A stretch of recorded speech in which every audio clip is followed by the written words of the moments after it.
kambing ah. Yung recipe lang kasimpleng buhay. Buhay na ang team kasimpleng buhay. Simpleng buhay. Sa halagang 30 pesos, isang sardinas, mayroon ka ng healthy ulam.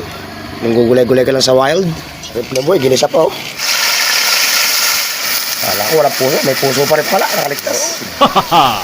Puso na, may puso pa. Kaso ka lang aso. Saan mo kinuha yan? Ay. Yan o, healthy dyan. Ito sa luyot, sa simpleng buhay. Tapos natin yung ampalaya mamaya. Tapos tayo mananghali na nga. Sa recipe, ampalaya naman. Simpleng buhay, napaka-healthy.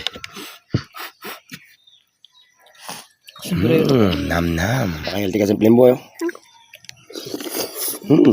Nam-nam. Uy, kasimpleng buhay. Ang ganyan ba yung mga anak nyong kagising kumain ng gulay? Uy, awatan mo. Uy. Aba. Awatan mo ako, buminga ka. Oh, gulay na. Aba.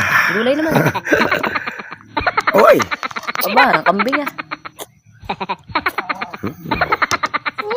Good. Gulay lang ang ulam pero ako charot ni pa.